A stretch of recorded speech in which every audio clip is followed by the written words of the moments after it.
Sairam. Start చేయనమ్మా. చేయండమ్మా. ఓం.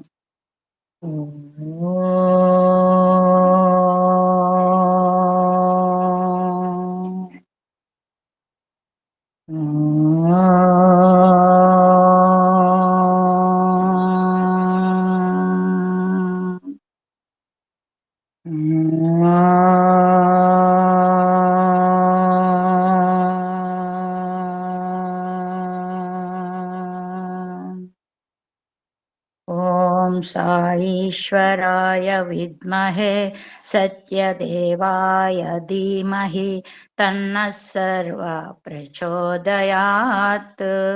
ఓం సాईश्वराय विद्महे सत्यदेवाय धीमहि तन्नः सर्वः प्रचोदयात्। ఓం సాईश्वराय विद्महे सत्यदेवाय धीमहि तन्नः सर्वः प्रचोदयात्। ఓం శాంతి శాంతి శాంతి. సాయిరాం. అఖిలాండ కోటి బ్రహ్మాండ నాయకుడు పరబ్రహ్మ శ్రీ శ్రీ సత్యసాయి బాబా వారి చరణాల విందాలకు నమస్సుమంజలు అర్పించుకుంటూ, మరి ఈ అహం సత్యబోధక వ్యవస్థాపకులైనటువంటి మల్లెల లక్ష్మీనారాయణ గారికి, వారి సతీమణి వరలక్ష్మమ్మ గారికి కూడా నా హృదయపూర్వక నమస్సుమంజలు అర్పించుకుంటూ, ఈ అహం సత్యబోధకలో విచ్చేసినటువంటి సాయి సోదరిమణులందరికీ కూడా నా యొక్క హృదయపూర్వక నమస్కారములు తెలుపుకుంటూ, నాకు రెండోసారి ఈ 4వ భాగాన్ని అవకాశం ఇచ్చిన స్వామికి మరొక్కసారి ధన్యవాదాలు చెప్పుకుంటూ, ఒకసారి నిన్నను సాయి సోదరి చదివినటువంటిది ఒకసారి పునశ్చరణ చేసుకొని వెళ్దాం. సాయి స్వామి అప్పట్లో ఎక్కువ మందికి జాబులు రాసేవారటండి. సందేహాలతో బాధపడుతున్న వారికి అయితేనేమి, దురదృష్టం చేతిలో వాటమి పొంది కృంగిపోతున్న వారికి అవతారమూర్తి అయిన స్వామి యొక్క కలము జాబులు రాసింది. స్వామి ప్రేమ కరుణ ఆ జాబుల ద్వారా ఆయా బాధితుల హృదయాలకు అందించి ఆ గాయాలని మాన్పిస్తాయి. ఆధ్యాత్మికత వసంతాన్ని పంచి ఇచ్చే ఈ జాబులు ప్రేమను కొనటానికి ఎంతగానో ఉపయోగపడ్డాయటండి. అంతేకాకుండా మృత్యు ఒడిలోనికి చేరుకున్న వాళ్ళకి ఎంతో మందికి ఉపశమనం కలిగించారు ఆ రోజుల్లో. అలాగే ఒక 90 సంవత్సరాల వృద్ధురాలికి స్వయంగా స్వామి నరసమ్మ నా ఆశీస్సులు స్వీకరించు, సాయి నీ హృదయంలోనే ఉన్నారు, ప్రతి శ్వాసలోనూ సాయి నామాన్ని జపించు, సాయి నిన్ను తప్పక రక్షిస్తాడు, నీవు సాయిలో ఐక్యం అవుతావు అని స్వామి జాబు రాసిన తర్వాత ఇంకేంటండి, తన చివరి క్షణాల్లో ఏం చెయ్యాలనేది కూడా స్వామి చెప్పినప్పుడు ఎవరు మార్పు చెందకుండా ఉంటారు, ఆవిడికి అనాశయ మరణాన్ని అందించారు. ఈ విధంగా బాధితులు ఎంతో మందికి, అలాగే అహంకారంతో ఉన్న వాళ్ళకి కూడా ఆయన వాళ్ళలో మార్పును తీసుకొచ్చారు. మరి ఈ రచన చేసినటువంటి కస్తూరి గారికి కూడా తనే చెప్పారు, 22 సంవత్సరాల క్రితం స్వామి స్వయంగా ఉత్తరాలు రాస్తూ ఆ లెటర్లో ప్రేమను, సర్వజ్ఞతను, సర్వవ్యాపకత్వాన్ని ఆ ఉత్తరాలు నిరూపిస్తాయి. స్వామి ప్రేమ అవధుల్లేని ప్రేమ. స్వామి ఎప్పుడు అంటుండేవారట, ప్రపంచంలోని ప్రజలందరిలోనూ మార్పును తీసుకురావటానికే ఈ అవతారం యొక్క లక్ష్యమని బాబా వారు తనతో చెప్పేవారంట. అదే విధంగా స్వామి స్వయంగా వారిని, వారి అమ్మగారిని, వారి భార్యని తీర్థయాత్రలకు వెళ్ళమని చెప్పేటప్పుడు, మీరు ముగ్గురే ప్రయాణిస్తారు బాహ్యంగా, కానీ మనం నలుగురు, అంటే స్వామిని విశ్వాసంగా నమ్మినటువంటి వారికి తను అండగా, అంటే జంట వెంట కంట ఉంటారని తెలియజేయడానికి స్వయంగా కస్తూరి గారు తెలియజేశారు. అయితే వీళ్ళతో పాటు విద్యార్థులంటే స్వామికి ఎంతో ఇష్టం కదండి, వారు నిరంతరం స్వామికి చేరువలో ఉంటారు కనుక వారికి కూడా అనేకమైన విషయాలను బోధించడమే కాకుండా లెటర్స్ రాసి ఆ లెటర్స్ను విద్యార్థుల చేత భక్తులందరికీ చదివి వినిపించి, అంటే అది విద్యార్థులకి చెప్పినట్టు కాకుండా భక్తులందరూ కూడా అసలు ఈ ఉత్తరాలు మన సాయి సోదరి చదివితే మరలా మరలా మరలా చదివి మనం ఎలా జీవించాలి అనేది తెలియజేశారండి. అందులో కొంచెం 1974 సంవత్సరం జన్మాష్టమి నాడు విద్యార్థులందరినీ తన దగ్గర కూర్చోబెట్టుకొని బాబా ఇలా అన్నారు, రండి అందరూ దగ్గరగా రండి, వచ్చి నాలో మిమ్మల్ని చూసుకోండి, నేను మీలో నన్నే చూస్తున్నాను కనుక మీరే మీరే నా జీవితం, నా ఊపిరి, నా ఆత్మ అంతా మీరే, మీరంతా కూడా నా ప్రతిరూపాలే. నేను మిమ్మల్ని ప్రేమిస్తున్నప్పుడు నన్ను నేనే ప్రేమిస్తున్నాను, మిమ్మల్ని మీరు ప్రేమించేటప్పుడు మీరు నన్నే ప్రేమిస్తుంటారు అని ఈ విధమైన అనేకమైన బోధలు. అంతేకాకుండా నాస్తికత్వం అంటే దేవుణ్ణి పూజించడమే కాదు అని కూడా పిల్లలలో చెప్పారంటండి. నాస్తికత్వం అంటే ఏ మతమునో ఆ మతమును కాదంటమో భగవంతుని యొక్క సిద్ధాంతములను వ్యతిరేకించటమో కాదు, భగవంతుని తత్వమైన ప్రేమపూరితమైన జీవితాన్ని తిరస్కరించటము, అహంకారభరితమైన నేను అన్న భావన అంగీకరించటమే నాస్తికత్వము. అంటే మనం ఏమంటాం, విగ్రహారాధన చేయరాది అన్నాం, కానీ మనలో నేను అన్న అహంభావం ఉండడం వల్లనే నాస్తికత్వం అని స్వామి చక్కగా, ఎంతో చక్కగా ఈ విధమైన లెటర్స్ అన్నింటినీ కూడా స్వామి పిల్లలకి, విద్యార్థులకి, మరి భక్తులకి అందరికీ రాస్తూ వాళ్ళందరినీ ఆ బాధల్లో నుంచి విముక్తి కలిగించారని మన సోదరి చెప్పారండి. ఇక ఉత్తరాలే కాదు, స్వామి తంతి సంకేతాలు కూడా అందిస్తారు. మరి ఈరోజు ఇది 2000 ముద్రణండి, 172వ పేజీ నాకు వచ్చింది. తంతి సంకేతకాలు అంటే తంతి ద్వారా కూడా స్వామి బాధ భక్తుల్ని ఉపశమనం చేశారటండి. ఒకసారి చదువుదాం, ఇక ఎక్కడి నుంచి స్టార్ట్ చేస్తాం. చిన్న తంతి ద్వారానైనా అనంతమైన అర్థాన్ని, అనుగ్రహ సారాన్ని లేదా ఎనలేని జ్ఞానాన్ని ప్రసాదించే గీతను కూడా బోధించగలరు బాబా. తాను పునర్జీవితిని చేసిన పిదప 19 మాసాలు జీవించిన తరువాత మరణించినటువంటి కోవన్ యొక్క మరణ వార్తను ఆయన సతీమణి శ్రీమతి ఎల్సీ కోవన్కు బాబా ప్రశాంతి నిలయం నుండి వాల్టర్ ఇక్కడికి చక్కగా చేరుకున్నాడు అన్న తంతి ద్వారా తెలియజేశారు. అదండి, ఒకసారి కోవన్ని మరలా పునర్జీవనం చేశారనేది మనందరికీ తెలుసు. చేసిన తర్వాత అతను 19 నెలలు జీవించారట. అతను చనిపోయానన్న విషయం నాకు తెలుసు, నాలోనే చేరిపోయాడు అన్న తంతి ద్వారా ఆమెకి, అంటే నువ్వు విచారించిన అవసరం లేదు అనే ధైర్యాన్ని కలగజేశారనమాట. ఎక్కడికి వెళ్ళలేదు, భగవంతుల్లో చేరిపోయాడు అనే సందేశాన్ని పంపించారండి. మరణించటానికి కొద్ది క్షణాల క్రితం కోవన్ బాబా బాబా అని స్మరిస్తూ కన్నుమూశాడు. అనేక సంవత్సరాల పాటు భక్తి పూర్వకంగా ఆరాధించిన ఫలంగా అతనికి అంత్యకాలంలో బాబా నామస్మరణం చేస్తూ మరణించే భాగ్యం లభించింది. తక్షణమే వాల్టర్ కోవన్ ఆత్మను తనను చేరుతుందని బాబా ప్రకటించారు.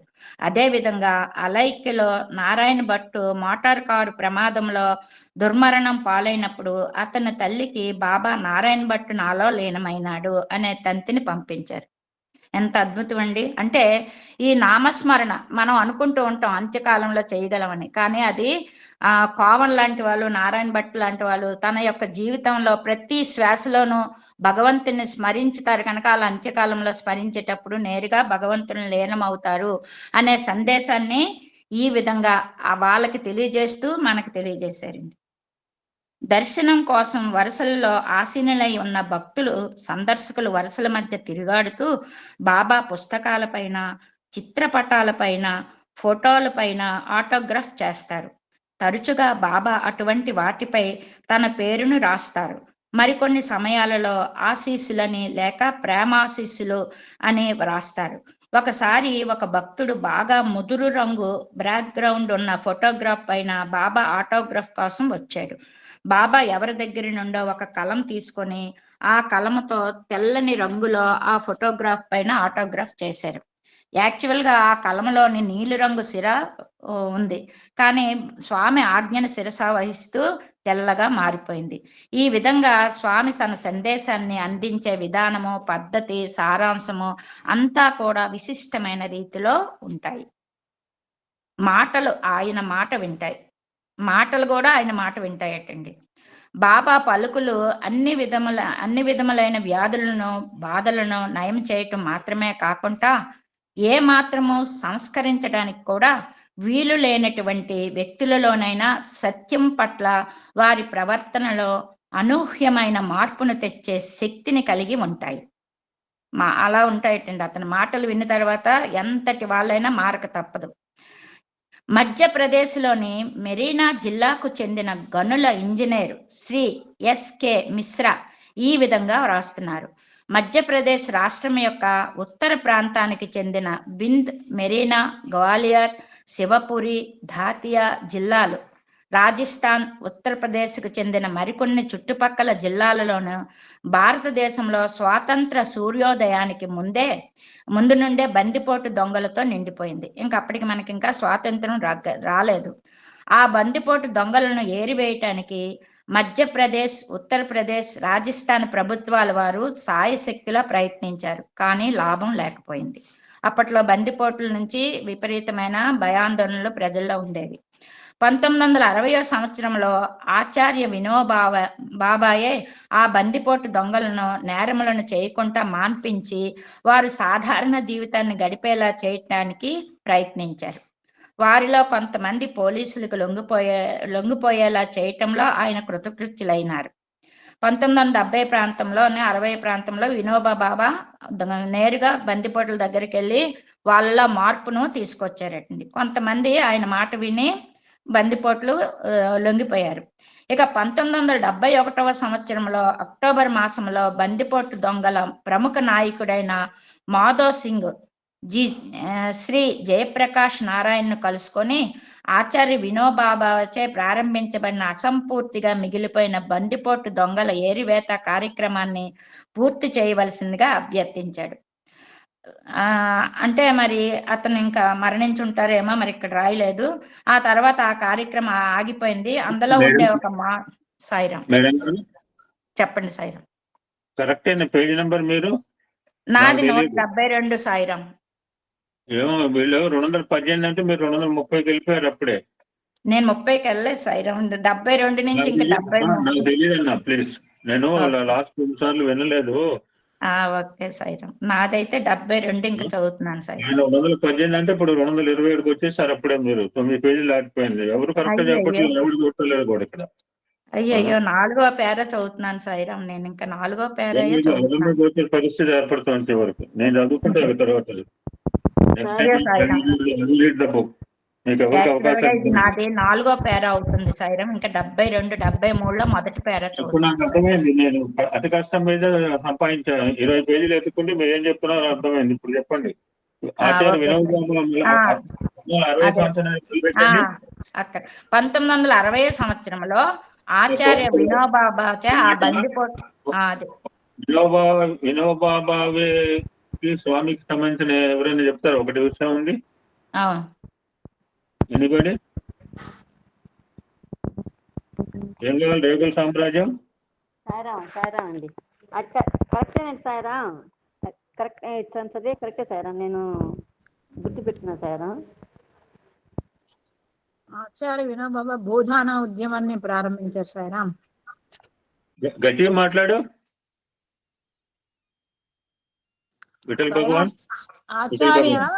ఆచార్య వినోబాబావే బోధాన ఉద్యమాన్ని ప్రారంభించారండి సాయిరాం. ఇంకా ఎనీమోర్?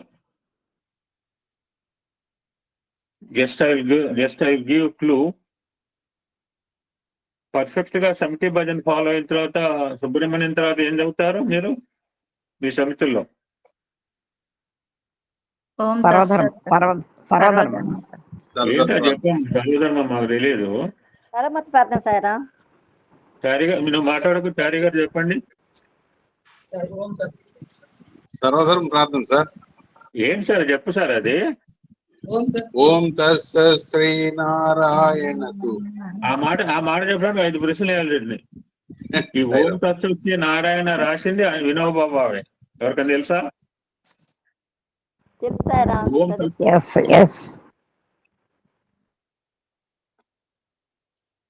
ఓకే, కంటిన్యూ చేయము. 1960 నుంచి మొదలుపెట్టి కొత్త పుస్తకంలో 266 పేజీ. ఇప్పటికన్నా ఫాలో కాండి ఎవరన్నా. 1960వ సంవత్సరంలో ఆచార్య వినోబాబావే ఆ బందిపోటు దొంగలను నేరములను చేయకుండా మాన్పించి వారు సాధారణ జీవితాన్ని గడిపేలా చేయటానికి ప్రయత్నించారు. వారిలో కొంతమంది పోలీసులకు లొంగిపోయేలా చేయటంలో ఆయన కృతకృత్యులైనారు. మరి 1971 సంవత్సరము అక్టోబర్ మాసంలో బందిపోటు దొంగల ప్రముఖ నాయకుడైన మాధవ్ సింగ్ శ్రీ జయప్రకాష్ నారాయణ్ను కలుసుకొని ఆచార్య వినోబాబా చే ప్రారంభించబడిన అసంపూర్తిగా మిగిలిపోయిన బందిపోటు దొంగల ఏరివేత కార్యక్రమాన్ని పూర్తి చేయవలసిందిగా అభ్యర్థించాడు. సర్వోదయ కార్యకర్తల సహాయంతో జయప్రకాష్ నారాయణ వివిధ దొంగల ముఠా నాయకులను కలుసుకున్నారు. ఆయన ప్రయత్నం ఫలించి సుమారు 400 మంది బందిపోటు దొంగలు లొంగిపోవటానికి అంగీకరించారు. ఈ ఉద్యమాన్ని బందిపోటు దొంగల మార్పును ఆచార్య వినోబాబా చేస్తే దాన్ని మరలా ఒక బందిపోటు దొంగ ఉన్నత అంటే అందరిలో కూడా మంచి చెడు గుణాలు ఉంటాయనే సందర్భంలో అతనే వచ్చి మమ్మల్ని మరలా మీరు మంచిగా చేయించండి అని నారాయణ గారిని జయప్రకాష్ నారాయణ అడగటంతో ఆయన కూడా మరలా ఈ కార్యక్రమాన్ని మొదలుపెట్టి 400 మంది బందిపోటు దొంగలు లొంగిపోవటానికి అంగీకరించారు. బందిపోటు దొంగలు చేసిన నేరాలను బాహటంగా ఒప్పుకోవటమా లేదా అన్నది ఆ దొంగలను సర్వోదయ నాయకులను కూడా కలవరపరిచింది. సమస్య అయితే అప్పటికి వారిపై గల క్రిమినల్ కేసులు కోర్టులో విచారించటం ప్రారంభం కావటం చేత వాటిని ఎదుర్కోవలసిందిగా కొందరు సర్వోదయ నాయకులు వారికి సలహా ఇవ్వటం జరిగింది. అయితే ఈ తర్జన భర్జనలు వీళ్ళు లొంగిపోయారు కనుక కేసులు కొట్టివేయటమా లేదా వీళ్ళు చేసిన కేసులు ఆల్రెడీ జరుగుతున్నాయి అని వాళ్ళలో వాదోపవాదాలు జరుగుతున్నాయి.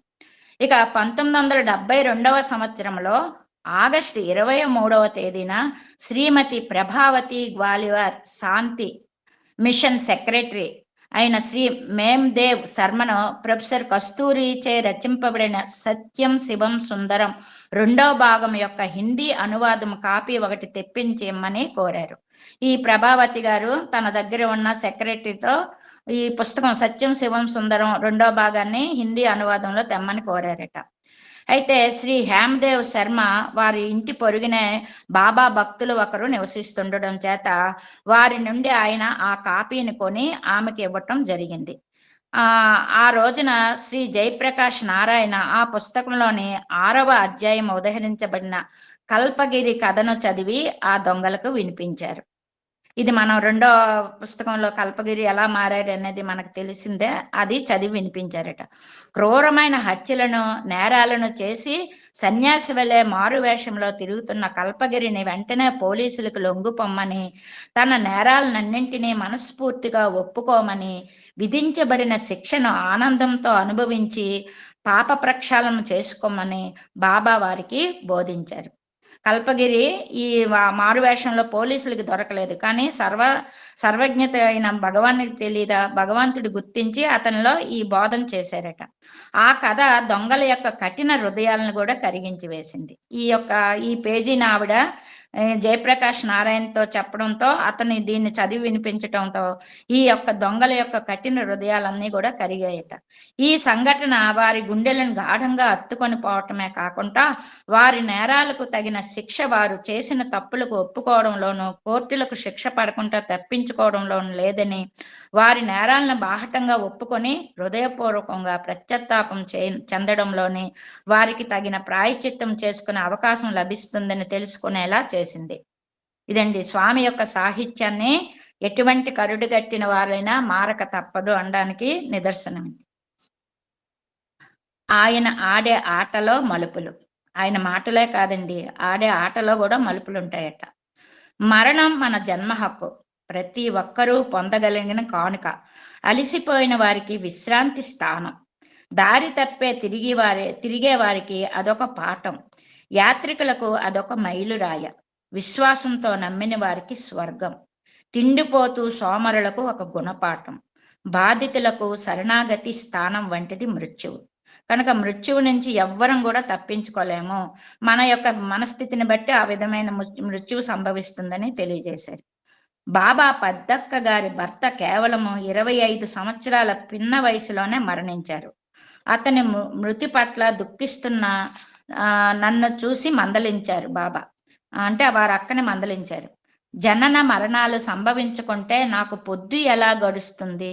చూసారా, భగవంతుడు ఈ సృష్టిలో జనన మరణాలంటే నేనే భగవంతునని చెప్పారు అన్నారు బాబా. మృత్యువు ఆయన ఆటలో ఒక మలుపు. ఆయన ఆడే జగన్నాటక రంగము నుండి నిష్క్రమణ ఎవరి పాత్ర ముగింపుకు వచ్చినప్పుడు వారు ఆ సమయానికి ఆ జగన్నాటక సూత్రధారి ఆడే నాటకము నుండి నిష్క్రమించవలసిందే. పరిమితమైన ఈ శరీరాన్ని అపరిమితము అనంతము అయిన ఆత్మను రెంటినీ కూడా ప్రశాంతంగా అంగీకరించవలసిందే అని అంటారు బాబా. మృత్యువును గురించి మనకు జ్ఞాపకం చేయటం కోసము మరణించిన తరువాత బూడిదిగా మారిపోయే ఈ శరీర తత్వాన్ని గురించి తెలియజేయటం కోసమే ఆయన విభూతిని సృష్టించి మన నొసటను ఉంచుతారు. అంటే ఏ వస్తువు కూడా, ప్రకృతిలో ఉన్న వస్తువులైతే మానవులైతే అన్ని జీవరాశులు కూడా చివరికి మృత్యువు చెంది బూడిదిగా మారతాయి, ఆ బూడిదే చివరిగా ఉంటుందని అతను ఆ బూడిదని సృష్టించి మన నొసటను ఉంచుతారు. ప్రాపంచిక విషయాల పట్ల వైరాగ్యమును పంచుకోవటానికి, శాశ్వతంగా విలువల పట్ల మన దృష్టిని మళ్లించటానికి అది దోహదం చేస్తుంది. అంటే ఎప్పటికీ కూడా మనము భగవంతుల్లో చేరాలి. ఈ ప్రాపంచిక వస్తువులు ఇవన్నీ కూడా వీటి పట్ల వైరాగ్యాన్ని చెందడానికే ఈ యొక్క విభూది అనేది తెలుసుకోవడం దోహదం చేస్తుందని చెప్పారు. జీవన స్రవంతిలో మృత్యువుకు ఎక్కువ తక్కువ కాకుండా సరి అయిన స్థానం కల్పించడం కోసమే బాబా అవతరించారు. వాల్టర్ కోవన్ పూర్తి చేయవలసిన కార్యక్రమాలు మరికొన్ని మిగిలి ఉండడం చేత అతనిని పునర్జీవితం చేశానని చెప్పారు బాబా. ఇదండి అసలు అందరికీ వస్తుంది. ఆమె అక్క భర్త కదా, బావగారు కదా, బావగారు కదా, అతన్ని ఎందుకు బతికించలేదు, ఒక భక్తుని బతికించాడని. కానీ స్వామికి తెలుసు ఎవరి ద్వారా ఏ పనులు, ఎవరి ఆయుష్ ఎంత అనేది. బాబా మృత్యువును తృణీకరించటం బాబా సంకల్పం కాదు. జీవులు ఎందుకు మరణించాలి అని మేము అడిగినప్పుడు, అంటే అక్కడున్న విద్యార్థులు లేదా కస్తూరి గారు, జన్మించిన కారణంగానే అవి మరణించాలి అని సమాధానం చెప్పారు బాబా. ఒక దగ్గరకు చేర్చబడిన పదార్థం ఏదైనా సరే నశించక తప్పదు. పుట్టే ప్రతి జీవి గిట్టక తప్పదు. కానీ మానవుడు మాత్రం మంచి చెడు కర్మల ఫలితాన్ని నశింప చేసుకొని భగవంతుని ఖాతాలో ఎటువంటి జమ లేకుండా చేసుకొని మరలా మరొక జన్మ కలగకుండా ముక్తిని పొందగలడు. ఎంత చక్కగా చెప్పారండి. అంటే ఈ 84 లక్షల జీవరాశుల్లో కూడా ఒక్క మానవుడే తన కర్మ ఫలాన్ని మంచి, అంటే మనస్సు బుద్ధితో, అంటే మనస్సుతో కాకుండా బుద్ధితో ఆలోచించి తన జమా లెక్కలు, అంటే పాపపుణ్యాల యొక్క ఖాతాను పెంచుకుంటూ, పుణ్యం ఖాతాను పెంచుకుంటే మనం మా భగవంతుని చేర్చి ముక్తిని పొందగలం, మరలా జీవించలేను. కనీసం ఈ వయసులోనైనా మనకి ఈ వాక్యాలు ఫలించి మనం ఆ మార్గంలో ప్రయాణించేటట్లు ఆ శక్తిని భగవంతుడు ఇవ్వాలని కోరుకుందాం. భౌతికంగా, మానసికంగా, బుద్ధిపూర్వకంగా చేసే కర్మలను చేయకుండా సన్యాసించటం చేత కర్మఫలం నాశనం చేసుకోవటం కూడా సాధ్యం కాదు. సరే, ఇక మనం ఇవేవి కాకుండా ఎక్కడికో అడవుల్లోకి వెళ్ళిపోయి సన్యాసిస్తామన్నా కూడా మనకున్న కర్మలు మాత్రం తొలగబట్టండి. కర్మ ఫలాన్ని త్యాగం చేసి నిష్కామ కర్మ చేయటం వలన మాత్రమే పుణ్యపాప కర్మల ఫలితం మనిషికి అంటకుండా నశింపబడుతుంది. చేయవలసిన విద్యుత్ కర్మలను సక్రమంగా సరి అయిన రీతిలో నిర్వర్తిస్తూ ఆ కర్మల ఫలితమును గురించి చింతించకుండా కర్మఫలాన్ని భగవదర్పితం చేయాలి. భగవంతుడు నీకు ఈ శరీరాన్ని, మనస్సును, బుద్ధిని ప్రసాదించాడు. కోరికలను నాటే భగవంతుడే మొత్తం పథకాన్ని సిద్ధం చేశాడు. ఆయన అనుగ్రహ ఫలాన్ని ఆయనకే దక్కనివ్వండి. అప్పుడే మీ ఖాతాలో జమ కానీ ఖర్చు కానీ ఉండదు. అందువలన ఆ లెక్కలు సమతూకం చేయటానికి మీరు తిరిగి జన్మించనక్కరలేదు. అంటే మన యొక్క కర్మలన్నీ కూడా భగవంతుడికి తెలుసండి, మన భూత భవిష్యత్ అంతా కూడా. కానీ మనకి మనస్సుని, బుద్ధిని ఇచ్చారు కనుక బుద్ధితో మంచి కర్మలను చేస్తూ మనం ఆ ఫలితాన్ని ఆశించకుండా ప్రతి నిమిషాన్ని కూడా భగవత్ అర్పితం గావించుకుంటూ ఉంటే ఆ జమా లెక్కల ఖాతా అంతా కూడా తిరిగి భగవంతునిలోకి మంచిగా వెళ్తాయని చెప్పారండి. అంటే ఎలా చేయాలనేది కూడా భగవంతుడే మనకి చెప్తున్నారు. ఆ లెక్కలు సమతూకం చేయటానికి మీరు తిరిగి జన్మించనక్కరలేదు. పూర్తిగా స్వార్థరహితంగా, బాధ్యతాయుతంగా కర్మలను ఆచరించటం సాధ్యమయ్యే వరకు ఈ భౌతిక శరీరాన్ని ధరిస్తూ జన్మించక తప్పదు. కనుక ఈ కర్మల్ని మనం ఎంతవరకు అవుతున్నాయో ఆ కర్మలు చేయటానికి మనం ఎన్ని జన్మలైనా ఎత్తాలి. పరిమితమైన ఈ శరీరము నుండి అనంతమైన ఆత్మతత్వాన్ని తెలుసుకునే పరమాత్మలో విలీనమయ్యే వరకు జీవునికి జన్మ మరణ పరిభ్రమణం తప్పదు.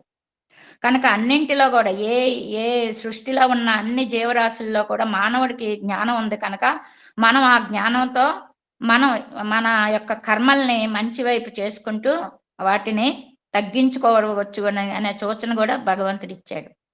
మీ గత జీవితం మిమ్మల్ని ఏ విధంగా రూపొందించినది నాకు తెలుసు. మీరు మీ భవిష్యత్తుని ఏ విధంగా మలుచుకుంటున్నది కూడా నేను గమనిస్తూనే ఉంటాను.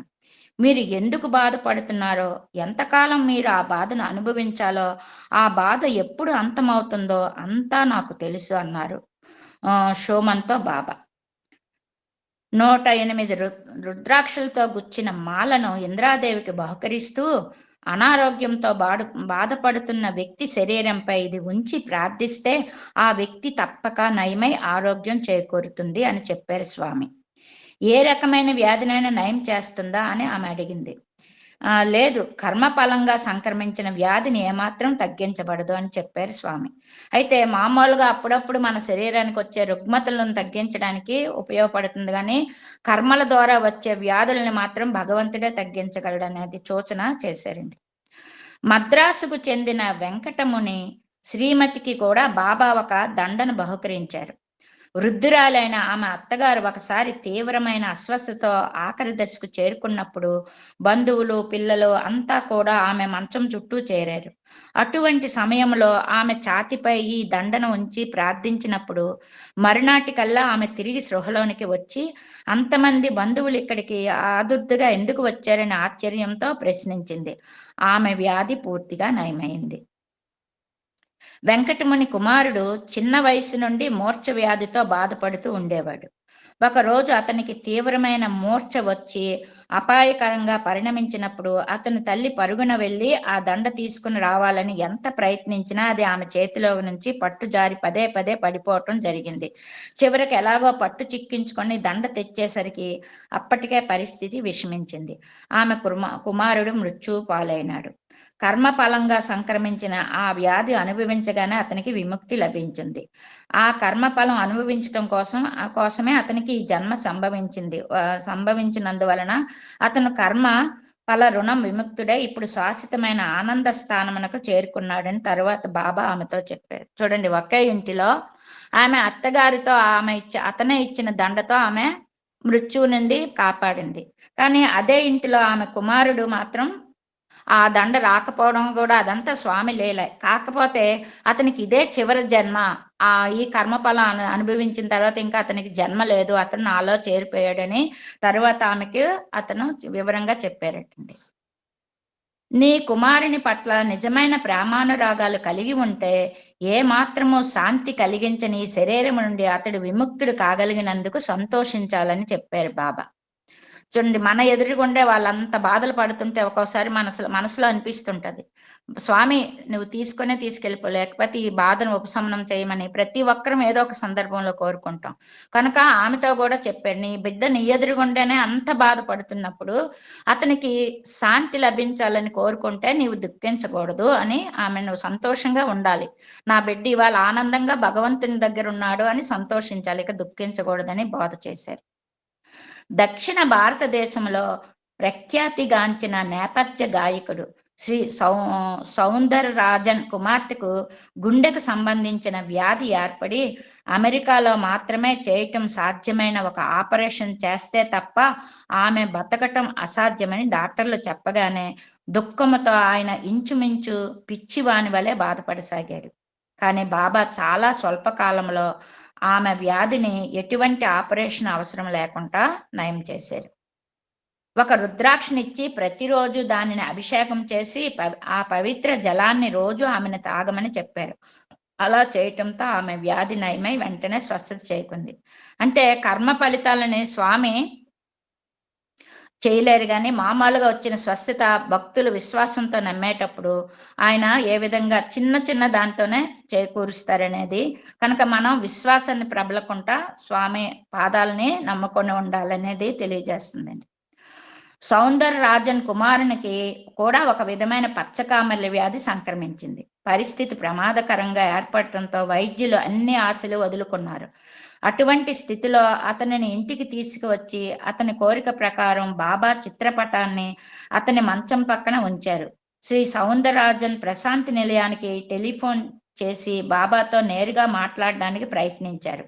బాబాతో ఫోన్లో మాట్లాడడానికి అవకాశం లభించింది. కానీ లైన్ చాలా అస్పష్టంగా ఉండడం చేత ఆయన ప్రార్థనను బాబాకు వినిపించడానికి కానీ బాబా సందేశం ఆయన వినటానికి కానీ అవకాశం కలగలేదు.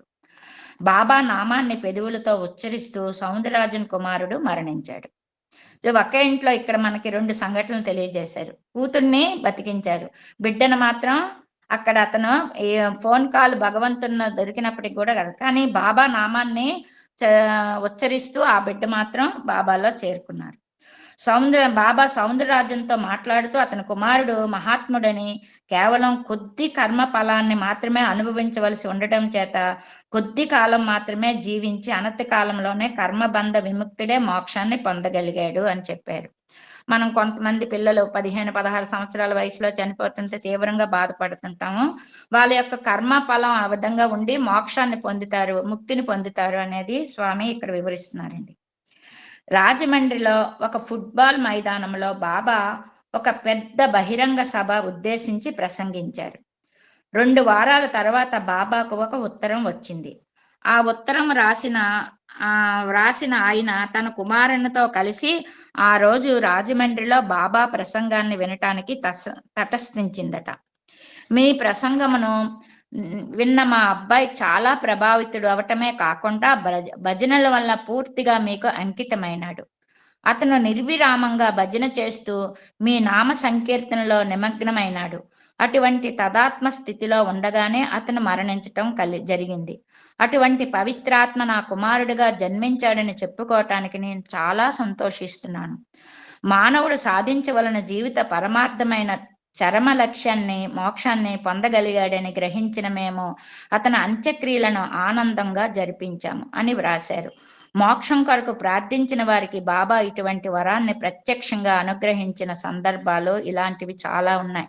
చూడండి, మనం అనుకుంటాం దీనికి నాకు ఒక చిన్న ఉదాహరణ.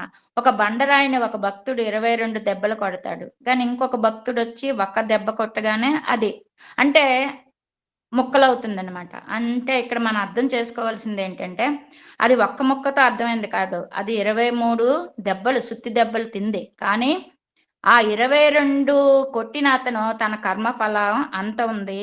ఒకే దెబ్బతో ఆ బండ అంటే ఆ యొక్క వ్యక్తి యొక్క కర్మఫలం చాలా తక్కువ. ఈ విధంగానే ఇక్కడ ఈ వ్యక్తి ఒక్కసారి మాత్రమే రాజమండ్రిలో, అది 2 వారాల క్రితం స్వామి ప్రసంగం విన్నంతనే అతనిలో మార్పు వచ్చింది. ఆ మార్పుతో అతను నిరంతరం ఆ 15 రోజులో 20 రోజులో నామస్మరణలోని ముక్తిని పొంది చివరికి మరణించాడు. అది గ్రహించిన తండ్రి కూడా గొప్పవాడే. నా కొడుకు అటువంటి పుత్రుని నా గర్భంలో ఇచ్చావు, నా కుమారుడిగా జన్మించాడు కనుక అతన్ని ఆనందంగా మేము మీ దగ్గరికి పంపించాం అని వివరంగా, అంటే అంతటి జ్ఞానం పొందాలంటే మనం ఇటువంటి సత్సంగాలు ఎన్నో ఎన్నో ఎన్నో వినడం, మననం చేసుకోవడం చేయాలి. సాయిరం. ఇక్కడ సాయిరం. ఒక నిమిషం మేడం, చెప్పండి. ఇక్కడ మనం తపోవనంలో ఎక్కడో చదివామనవచ్చు, చిన్న పిల్ల అనమాట. అంటే చిన్నపిల్ల అంటే చిన్నపిల్లకి జ్ఞానం కలగకూడదనే ఉంది. 20 సంవత్సరాలు ముసలాడికి దీనిలో ఏ జ్ఞానానికి వయసు సంబంధం లేదు. ధ్రువుడు, ప్రహ్లాదుడు, మార్తబిల్లు ఎంత వాళ్ళు అంత చిన్న చిన్న పిల్లలే కదా. అవును సార్. ఒకనే అంటుంటారు స్వామి అనిల్ కుమార్ గారు, ఏదో రకంగా ఎవరో ఒకటి రోజుకు ఒకసారి అనిల్ కుమార్ తెలవండి, ఆయన అంటాడు ఒక పిల్లవాడిని టచ్ చేస్తే నువ్వు ఏమి ఆన్సర్ చేసినా స్వామి అంటాడట. తిరిగి మా ఇంట్లో అప్పుడప్పుడు వస్తుంటే భూమి గుండ్రంగా ఉంటుందంటే అక్కడికి వచ్చి అక్కడికే వస్తాం మేము. ఎక్కడ తిరిగా చివరికి అక్కడికే వస్తాం. అలాగా పిల్లవాడు నువ్వు ఏమి టచ్ చేసినా స్వామి అంటాడట. నీ తండ్రి ఎవడన్నా, నీ తల్లి ఎవడన్నా, నీ గురువు ఎవడన్నా, నీ ఫ్రెండ్ ఎవడన్నా, నీకెవ్వడన్నా ఎవడన్నా దాంతనే స్వామి అంటాడట. ఎట్లా ఆ పిల్లవాడికి అర్థమైంది? ఈయన అంటే ఈయనకి అర్థం కావట్లేదు నేను అనలేదండి, మనవాడండి బాబు ఆయన. ఆయన నుంచి పూర్వజన్మ ఆయన అంటాడు, మరి ఇన్ని సంవత్సరాల పాటు స్వామి పక్కన పొంగు పట్టు తిరుగుతున్నాను, ఇన్ని ఉపన్యాసాలు ట్రాన్స్లేట్ చేసిన నాకు ఈ భావన ఎందుకు కలగట్లేదు? ఆయన కలగకుండా ఉండండి, మహనీయుడు. అలానే ఇంకో చిన్నపిల్ల మనం తప్పకుండా కావచ్చు, ఏం కావాలంటే మీ పాదరక్షలు కావాలంటది చిన్నపిల్ల. స్మాల్ ఏజ్ లో అండి. ఇంకొక సందర్భంలో అయితే ఈ తిరుపతి పుష్కరంలో మునిగిపోతారు చిన్నపిల్లగాడు. తిరుపతి పోయేస్తా అంటే తల్లి హ్యాపీగా పంపుతుంది. ఇవి ఆ పుష్కరంలో మునిగిపోయాడండి, తల్లికి ఎంత క్షోభ. ఇప్పుడు ఇందాక మీరు అన్నారు పిల్లగాడికి స్వామి తత్వాన్ని జీర్ణం చేస్తున్నాను దారగేజ చెప్పు. అదే మామయ్య గారు మీరు చెప్పేది, ఆ పిల్లాడు 10th క్లాస్ పాస్ అయితే అందరం వెళ్దాం అనుకుంటే డబ్బులు లేకపోతే ఆ పిల్లవాడిని ఒక్కడే పంపిస్తే పుష్కరిణిలో మునిగిపోతే ఆ తల్లి బిడ్డ ఇద్దరు చనిపోదాం అనుకుంటే స్వామి పుట్టపర్తికి రమ్మని చెప్పి అప్పుడు చెప్తారు, ఈ బిడ్డ మహాయోగి ఆ జన్మలో మోక్షం అడిగాడు, అప్పుడు ఇవ్వలేకపోయాను, అందుకని నీకు బిడ్డగా పుట్టి ఇప్పుడు నా దగ్గరికి వచ్చి చేరాడు అంటే, అయ్యా మరి మా పరిస్థితి ఏంటి అని వాళ్ళు అడిగితే నా దగ్గరే ఉండండి నేనే చూసుకుంటానని చెప్పేసి ఆ బిడ్డకి కూడా స్వామి పెళ్లి చేశారు అని చెప్పేసి ఒకసారి చెప్పారు. అదే గుర్తుంది మామయ్య గారు. పిల్లగాడిని చూస్తారని స్వామి అరచేతిలో చూపిస్తారు పుష్కరంలో ఎలా మునిగింది కూడా. అవును మామయ్య గారు. ఇదొకటి. ఇంకో చిన్నపిల్ల అయితే పాదరక్షలు ఏదో అడుగుతుంది. చాలా విచిత్రమైన కోరికలు అనమాట. మనకు అటువంటి కోరికలు రావు, నీకు వస్తాయేమో దారాగేది, నాకైతే రావు. అది పూర్వజన్మ సుకృతం సాయిరం. లేదమ్మా, నువ్వేం తక్కువ కాదు, నువ్వు కూడా కాచి పడిపోతున్న సబ్జెక్టు. గిరిజ ఈవిడ చదివే విధానం చూడు ఎట్లుంటుందో. ఆవిడ సబ్జెక్ట్ అవపోసం పెట్టింది గిరిజ. అవును మామయ్య గారు, నేనైతే చదవటమే, వాళ్ళు చదవటం కాదు. అందరం ఈవిడ ముందు అందరూ దిగదు. The way of she is reading, the way of her expression. నాకు ఎదురుగా వీడియోలో లేకపోతే అంటే సబ్జెక్ట్ మీద పట్టుంటే ఎలా చదువుతాము, సబ్జెక్ట్ కొత్తగా ఉంటే ఎలా చదువుతాము. రేగుల సామ్రాజ్యం గారు ఒకరు, జీవీఎం రత్నం గారు, వీళ్ళందరూ అసలు అబ్బా వండర్ఫుల్. జీవీఎం రత్నం ఇంకొక 5 నిమిషాలు కంప్లీట్ చేయండి. ఓకే సైరం. మీరు చెప్పిన పాప లాంటిది ఇంకోటి వచ్చింది సైరం.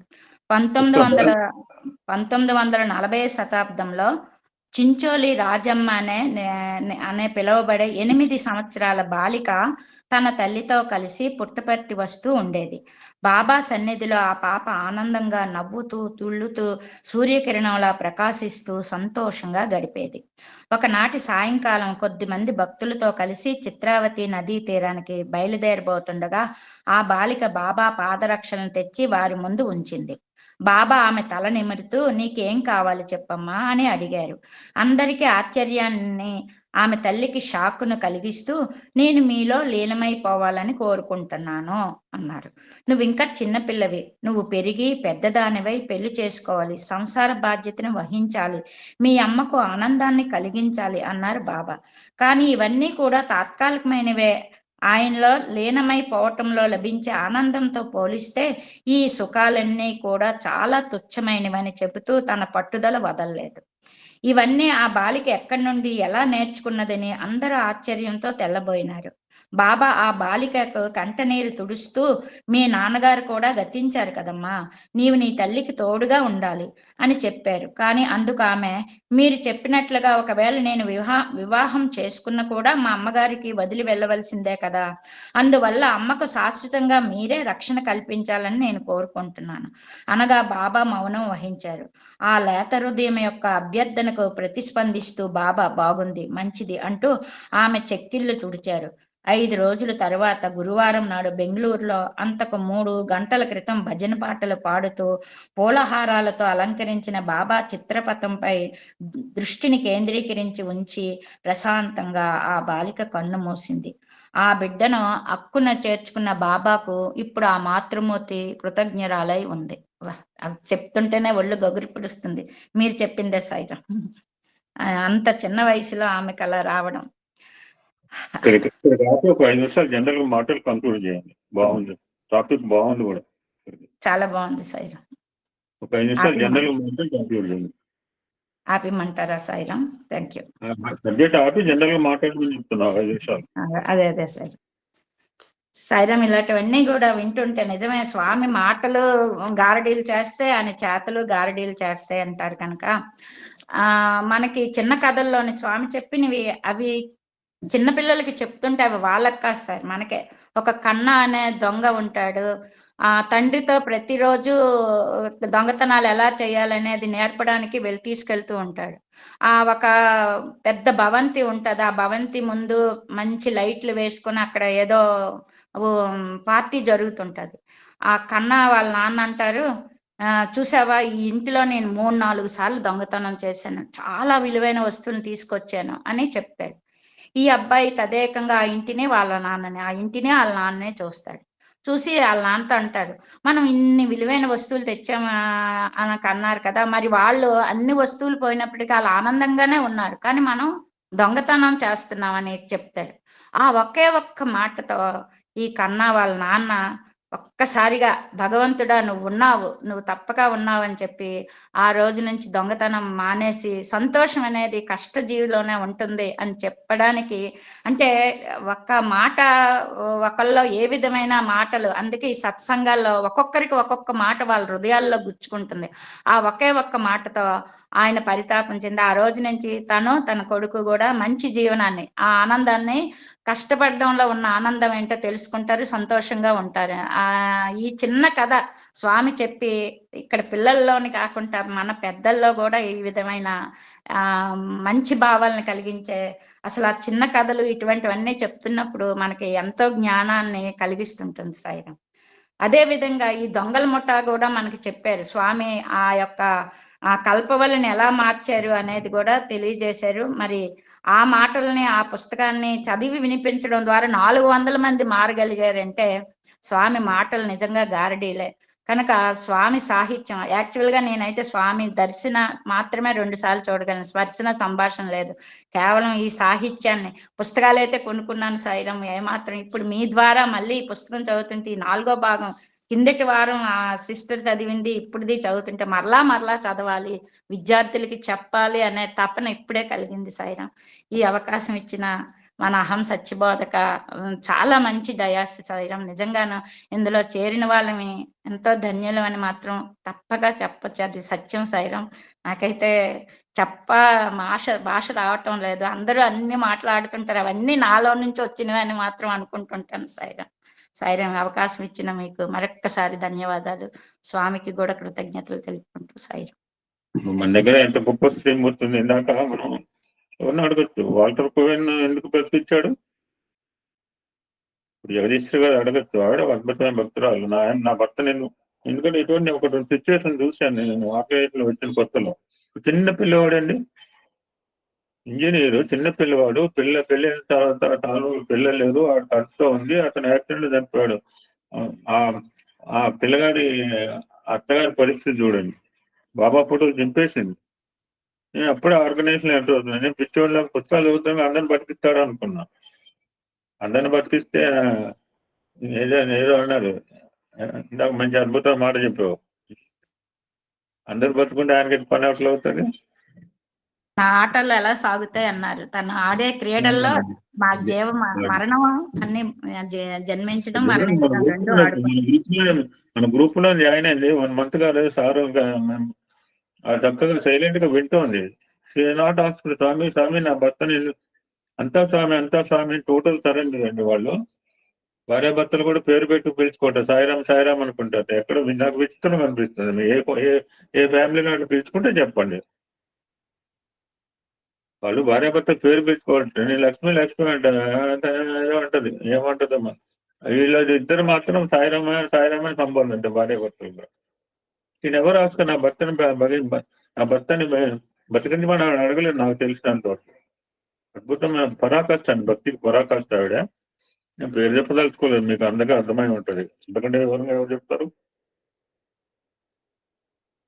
Let us see. ఎంతో మంది మీలాంటి స్త్రీమూర్తుల మహనీయుల కలయిక నేను వని తెచ్చింది జీవనరత్నం. మీరందరూ రాబట్టే గ్రూప్కి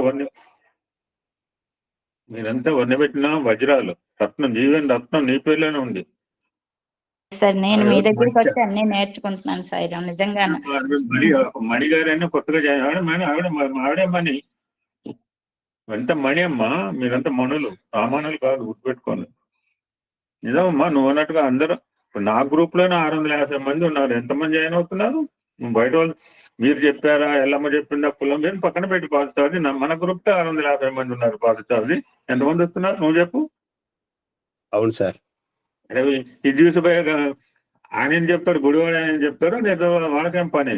వాళ్ళ సంగతి వదిలిపెట్టుకోరు. మన గ్రూప్ లోనే వేరే హ్యావింగ్ 645 మెంబర్,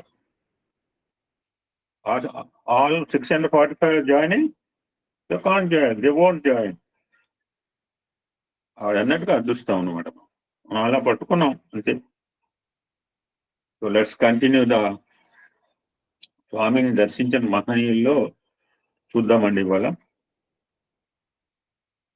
ఈరోజు మనం చర్చించబోయే మహనీయుడు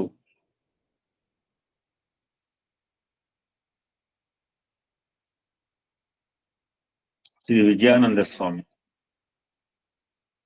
ఈయన ఏర్పేడు ఆశ్రమంలో వ్యాసాశ్రమ అధిపతి.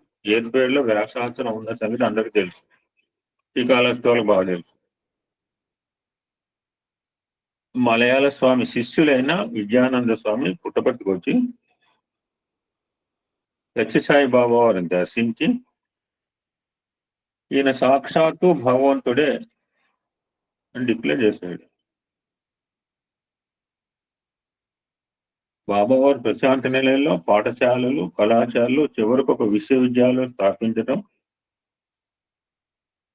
అందరికీ ఉచితంగా KG to PG విద్యను ప్రసాదించడం, ఆ విద్యార్థులందరూ బాబాను తల్లిగా, ఇందాక నేను చెప్పానే, దిస్ ఈజ్ ద వర్డ్స్. నిజంగా అక్కడ డెడికేట్ అయిన పిల్లలు బాబాను తల్లిగా ఫీల్ అవుతారు, తండ్రిగా ఫీల్ అవుతారు, గురువుగా ఫీల్ అవుతారు, దైవంగా ఆరాధిస్తారు.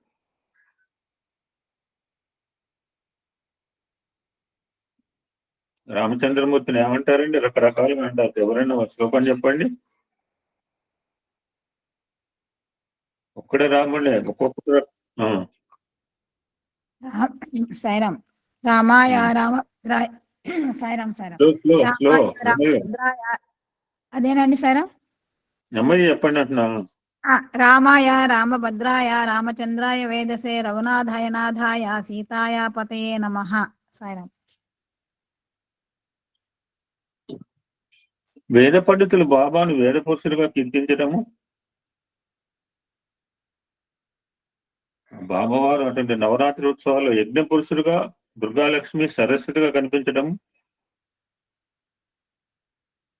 అసంఖ్యాకమైన జనులకు అంతు లేకుండా వస్త్రములు పంచిపెట్టడము, లక్షలాది మందికి ఉచితంగా భోజన సదుపాయాలు కలిగించడము, వాళ్ళందరూ కూడా మెరికిల్స్ చెప్పింది ఆవిడ. రత్నం గారన్ని మెరికిల్స్. పేరు పొందిన డాక్టర్లు కూడా గుర్తించలేని వ్యాధులను మనం రికలెక్ట్ చేసుకున్నాం. ఇందిరాదేవి మాటలు నేను చాలాసార్లు చెప్పిన, అన్ని రోగాలు పోతాయండి, అన్ని రోగాలు పోవు, ఒక తాగితే వచ్చే రోగం పోదు. మనకి మనం చదువుకున్న పదాలకి కాంక్రీట్ అనమాట, మర్చిపోకుండా. పేరు పొందిన డాక్టర్లు కూడా గుర్తించలేని వ్యాధులను బాబా క్షణాల్లో నయం చేయడము, అన్ని భాషల వారితోనూ బాబా సంభాషించడము. అంటే చదువుకుని 8th స్టాండర్డ్. మరి దేశ విదేశ వాసులు సైతము బాబా వారి అద్భుత దర్శనాన్ని పొంది పరమ ఆనందపరుతులు కావటము, భగవంతుడు దూరం దగ్గర ప్రయత్నం లేదు, క్యాస్ట్, క్రీడ్, రేస్, టెరిటరీ సంబంధం లేదు. సుదూర ప్రాంతాల్లో ఉన్నవారు కూడా దగ్గర దూరం మనకే, బాబాకి అందరం దగ్గరేమో, ఆయన దగ్గర దూరం ఏం లేరు. ఎవరిబడి నీయరు మనంతా. సుదూర ప్రాంతాల్లో ఉన్నవారు కూడా బాబా చేత రక్షింపబడటం. ఇప్పుడు చెప్పిన ఈ పేరా అంతా ఆయన స్వయంగా కలర్ చూసేట, విన్నట్ట. ఇప్పుడు చెప్పిన పైన ఎగ్జాంపుల్ 10 రకాల ఎగ్జాంపుల్స్ నేను చెప్పిన అన్ని కూడా ఆయన విన్నాడు, కలర్ దర్శించాడు. అయితే ఒక మాట చెప్తుంటాడు, ఎతో వాటో నివర్తంత అంటుంటామే, నేతి నేతి అని, నేతి బీరకాయ కాదు, సర్వశక్తిమంతుణ్ణి సర్వజ్ఞుణ్ణి వర్ణించడం మాటలకు శక్తి చాలదు. బాబా అవతార పురుషుడు అని ప్రకటించారు సామాన్యుగా విద్యానంద స్వామి అంటే. అటువంటి మహనీయుడు బాబాని అలా అన్నారంటే మనలాంటి వాళ్ళు మన విశ్వాసం ఎలా ఉండాలి మరి? కదలకూడదు. విద్యావంతులైన పెద్దలతో, గొప్ప వైద్యాలయంతో, చక్కని గోవులతో, పవిత్రమైన వాతావరణం మన పుట్టుబట్టిలో దర్శిస్తున్నట్టు చదువుకుంటుంటే అంత గొప్ప ఆధ్యాత్మిక కేంద్రంగా వెలిసిల్లే ప్రశాంతిని చూస్తుంటే దేవలోకంగా నాకు కనిపిస్తుంది. ఆర్తితో అలమటించే భక్తుల్ని ఆడుకోవటంలో బాబా శ్రీ వెంకటేశ్వర స్వామి తప్ప మరొకరు కాదు. ఆధ్యాత్మికత విషయంలో, దివ్యత్వం విషయంలో బాబాకు సాటి వేరెవరూ లేరు. బాబా జననం వల్ల ఈ దేశము విశ్వవిఖ్యాతమై పునీతమైన దాంట్లో ఎటువంటి అతిశయోక్తి లేదు అంటారు విద్యానంద స్వామి.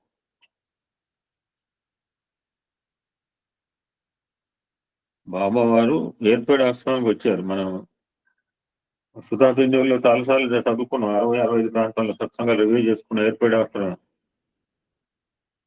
భగవాన్ బాబా ఏర్పడే శాస్త్రానికి ఇచ్చేసినప్పుడు అక్కడ సభలో ఆ భక్తులందరినీ సదస్సులను ఉద్దేశించి, బంగారు, ఈనాడు నా మహిమలు చూసి కొందరు ఇవి గారడి విద్యలు అని భావిస్తున్నారు. మనం చాలాసార్లు ముచ్చరించినవి. మరి ఆనాడు శ్రీకృష్ణుడు గోవర్ధనగిరిని ఎత్తడం గారడి విద్యేనా? శ్రీరాముడు సముద్రాన్ని సేతు కట్టడం గారడి విద్య?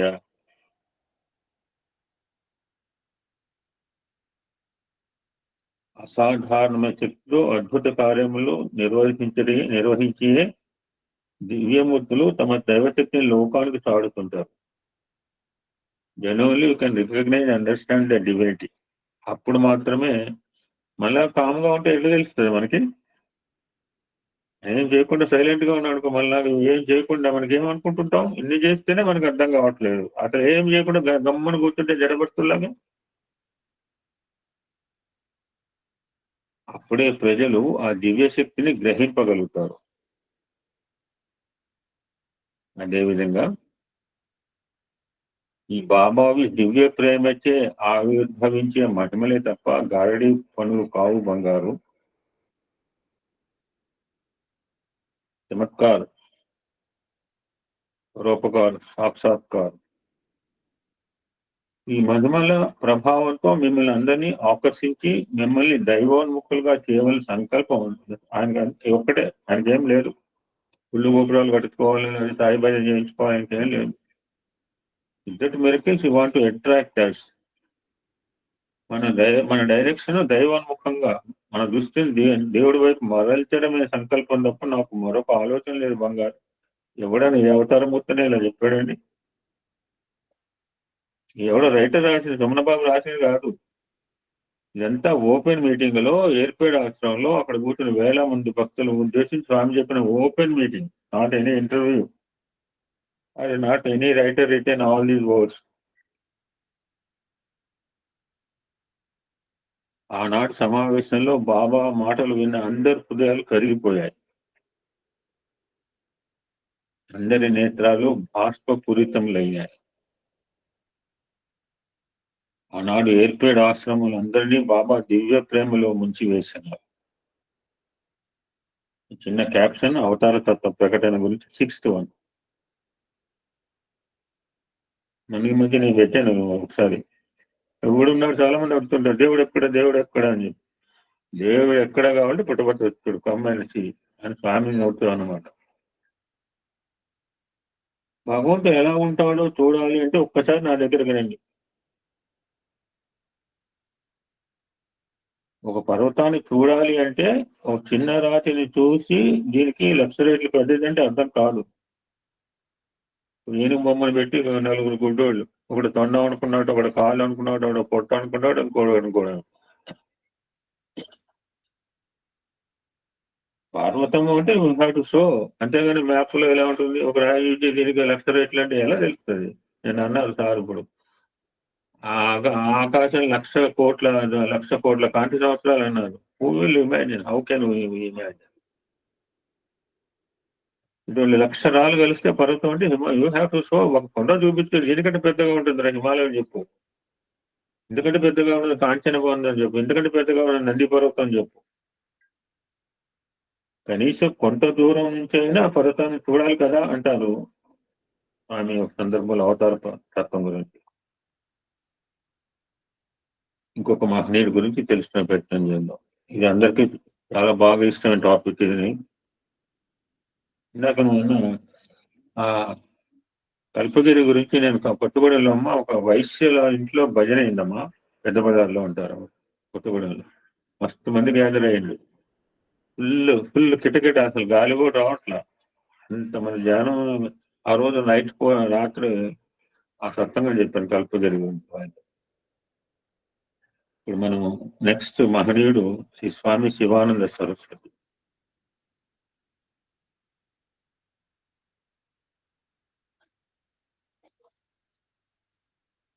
ఋషికేశ యోగులైన స్వామి సదానంద, స్వామి సచ్చిదానందలు తమ గురువైనంద శివానంద సరస్వతికి ఆరోగ్యం ప్రసాదించడానికి ఋషికేశం ఇచ్చేయవలసిందిగా సత్యసాయిబాబా వారిని అభ్యర్థించారు. ఆ శిష్యులు అనమాట. బాబా దయతో వారి అభ్యర్థనను అంగీకరించారు.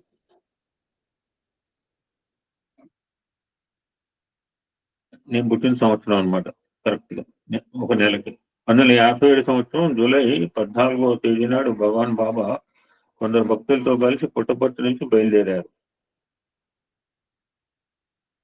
15వ తేదీన మద్రాసు చేరి అక్కడి నుంచి విమానంలో ఢిల్లీ నగరానికి చేరుకున్నారు.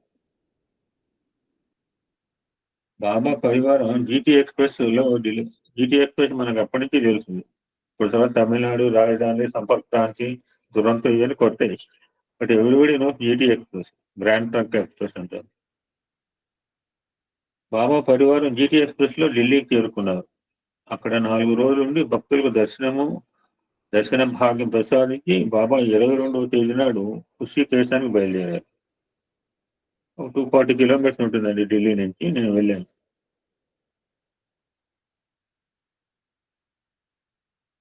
హరిద్వార్ నుంచి 30 కిలోమీటర్లు. First Haridwar, then Rishikesh. Haridwar land లాగానే ఉంటుంది, ఋషికేశ్ కూడా ల్యాండే లాగానే ఉంటుంది, అని హిల్లీ రీజియన్ స్టార్ట్ అవుతుంది. హరిద్వార్ కొంచెం పీఠభూమిలా కనిపిస్తుంది. హరిద్వార్ నుంచి ఋషికేశ్ నెమ్మదిగా హిల్లీ రీజియన్ కాన్సెప్ట్ మనకు కనపడుతుంది. శివానంద స్వామి భగవాన్ బాబాను సాధారణంగా ఆహ్వానించడానికి భక్తులు హరిద్వారానికి పంపించారు. శివానంద నగర్ లో అక్కడ శివానంద స్వామి ఆశ్రమాలు ఉంటాయండి ఋషికేశ్ లో. శివానంద నగర్ లో స్వామి శివానంద భగవాన్ సత్యసాయి బాబా వారికి ఎదురేగి హృదయపూర్వకంగా స్వాగతం పలికారు. భక్తితో అంజలి ఘటించి బాబా వారిని ఆహ్వానించగా బాబా తమ దివ్య హస్తంతో అభయ ప్రదానం చేస్తూ శివానంద స్వామి అనుగ్రహించారు.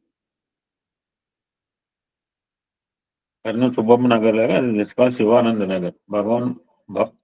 భగవాన్ రాక సందర్భంగా శివానంద నగర్ లో చక్కని సమావేశం ఏర్పాటైంది. శివానంద స్వామి అభ్యర్థనపై బాబా ప్రసంగిస్తూ, ప్రతినిధి తాను సముద్రం నుంచి వచ్చిన విషయం గ్రహించి మళ్ళీ సముద్రంలో కలవటానికి ఎన్ని ఆటంకములు దాటినను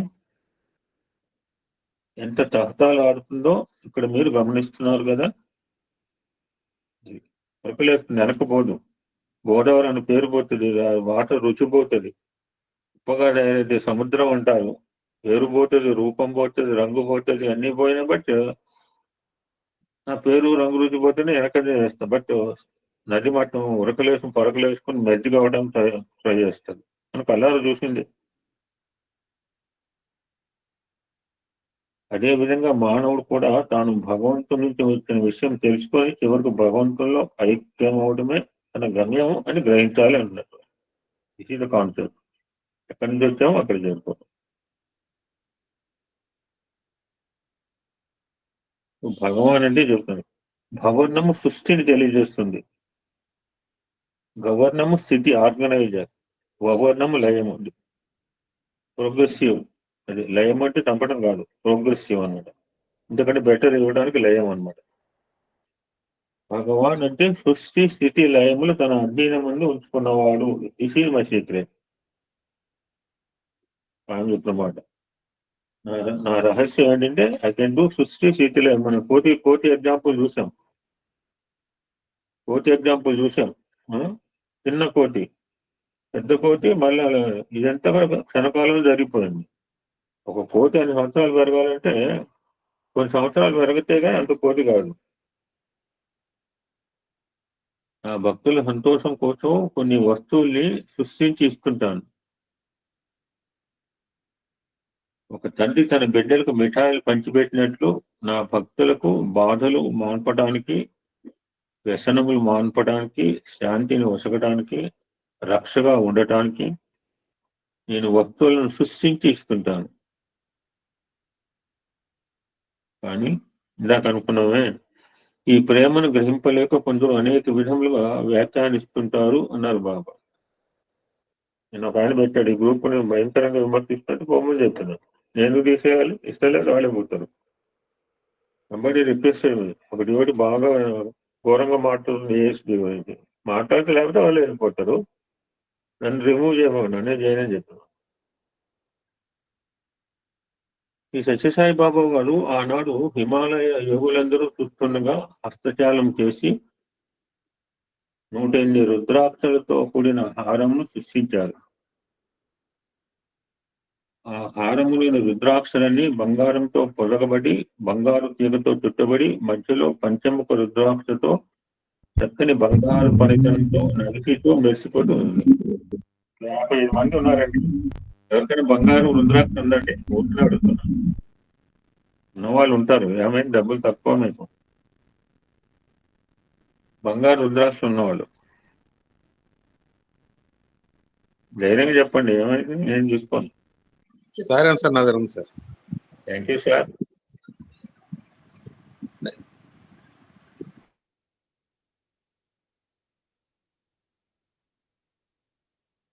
మా నాన్నగారు అంటుండేవారు, చారి గారు, కర్ణాటకలో ఒక స్వామీజీ ఉండేవాడు. పెద్ద పెద్ద పొలిటీషియన్స్ అంతా ఆయన దగ్గరికి పోతున్నాడు, ఇంక్లూడింగ్ ఇందిరాగాంధీ. ఆయన మెల్లో ఇంత రుద్రాక్షలో అన్ని బంగారంతో ఉండేది. మా ఇంటికి మా మేనల్లు వచ్చింది ఒకడు, విజయవాడలో ఉంటాడు, పాగోల ఆశ్రమం శివలింగాలు. ఆడు కూడా ఇంత బంగారం వేసుకొచ్చాడు, ఇంతలా ఉంది. మా ఫాదర్ అప్పుడప్పుడు అంటే ఆయన నిజంగా ఇంట్రెస్ట్ ఉంటే ఆయన చేయించుకునేవాడు సార్. నేను 1-2 సార్లు ఆయన అలా అనేప్పుడు నాకు అనిపించింది, ఒకసారి నాన్నగారికి ఏమైనా చేయిస్తే బాగుండు అని. ఇప్పుడు రుద్రాక్ష బంగారంతో అంటే కొంచెం డబ్బులు కావాలి కదా సార్ చారి గారు. ఇప్పుడైతే మనం మొదలు పెట్టలేం. 80,000 ఉంది చారి గారు, 80,000. యాగముఖి సార్ నా దగ్గర ఉంది. ఇప్పుడు నేను ఇది కూడా జరిగి long back, almost 24 years back I think. బట్టి వెళ్తున్నాను, గోల్డ్ స్మిత్ చెప్పాను, ఇట్లా నేను వచ్చేటప్పటికి తయారు చేసి అంటే అప్పుడు ఎట్లా జరిగేవాళ్ళు చూడండి. పుట్టుబడి నుంచి వచ్చాము, వెంటనే తయారైపోయి అది తీసుకుని మళ్ళీ సింగరేణి ఎక్స్ప్రెస్ అని ఉండేది మా కొత్తగూడానికి. కాస్త ఆ ఏరియాలో ఎవరైనా పనిచేసిన వాళ్ళు తెలుసు, కాగత నగర్, సిర్పూర్ అటోలకి సింగరేణి ఎక్స్ప్రెస్ అని కొత్తగూడ అంటూ సిర్పూర్ కాగత నగర్ ఉండేది.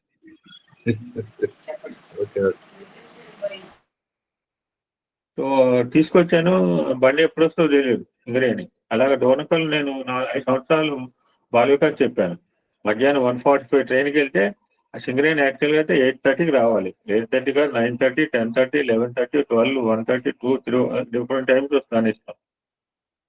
ఆ గొలుసు తీసుకుని మా నాన్నగారికి ఇవాళ తాపత్రయంతో అన్ని స్టేషన్లు ఆగుతాయి, 30 స్టేషన్లు ఆగుతాయి ప్యాసింజర్. రాగానే అప్పటికి ఆయన లాస్ట్ మై మదర్, మా నాన్నగారు పడుకున్నారు, లేపి నాన్నగారు చేయబెట్టమంటే చేతిలో పెట్టిన. చాలా ఆనందపడ్డా, వెంటనే వేసుకున్నాడు. అలా కొన్ని రోజులు వేసుకున్న తర్వాత ఆయన గట్టించిన తర్వాత మా సోదరుడు, 3వ సోదరుడు సుబ్బారావు, అన్నయ్య అదే ఆ రోజు 11వ రోజు అయినా అన్నయ్య ఇది నీ దగ్గర ఉంటే బాగుండని చెప్పి మళ్ళీ అది నాకు మళ్ళీ ఇచ్చాడండి. అటువంటి పంచముఖ రుద్రాక్షలతో చక్కని బంగారు పరిచయంతో నలిసితో మెరిసిపోతూ సాక్షాత్కరించింది. భగవాన్ బాబా ఆ హారాన్ని శివానంద స్వామి కంఠమును అలంకరించారు. రుద్రాక్షలతో కూడిన ఆ అపరంజి హారమును దాని పరిచలమును దాని బాబా కృషిని చూసి హిమాలయ యోగులు ఆశ్చర్యచకితులైనారు. వారు ఆశ్చర్యమించి తేరుకొనక ముందే బాబా విభూతి సృష్టించి శివానందుల నుదిటి దిద్దినాడు. భగవాన్ బాబా సర్వశక్తి సమన్వితులని సృష్టి స్థితి లయములను తమ అధీనముందుకున్న పరబ్రహ్మ స్వరూపులని వారికి అర్థమైంది. ఎవరికి? ఆ హిమాలయ ప్రాంతంలో ఉన్న యోగులని. మరునాడు కొందరు ఉత్తమ శ్రేణికి చెందిన యోగులు భగవాన్ బాబా సన్నిధిలో కూర్చుని ఆధ్యాత్మిక సందేహములను వెలువరించి బాబా వారి నుంచి చక్కని సమాధానములు పొంది సంతోషం. అంటే ఉత్తమ శ్రేణి యోగులు అంటే నిన్న మనకు అది చెప్పారు. నువ్వు బాగా తపస్సు చేసావా, మా ఇంద్రుడు పంపించాడు, మా లోకంలో ఉండమన్నాడు. మీ లోకంలో ఏముంటుంది అంటే అందము ఆనందము, ఇంకేం కావాలి? అందము ఆనందం ఈక్వల్ గా ఉంటాయంటే అందం ఆనందం ఈక్వల్ గా ఉండవు. అందం ఆనందం ఈక్వల్ గా ఉండవు. మా లోకంలో డిఫరెంట్ గా ఉంటాయి. ఒకళ్ళు ఒక రకమైన ఆనందం, ఒకడు ఆనందంలో కూడా డిఫరెంట్ ఉంటుందా? ఆనందంలో కూడా డిఫరెంట్ ఉంటే అది లోకం వద్దన్నట్ట. తపస్సు చూడండి, అది ఎంతో అద్భుతంగా చెప్పాడు. ఉత్తమ శ్రేణి యోగులు అంటే నేను మాట్లాడి గుర్తుకొచ్చింది. హిందూ మత ధర్మమును పరదేశముల వారి నుంచి, పరమతముల వారి నుంచి, విదేశీ సంస్కృతి నాగరికత నుంచి మన ఆధ్యాత్మిక తత్వవేత్తలు జాగ్రత్తతో కాపాడుతూ ప్రజలలో సనాతన ధర్మ బీజములు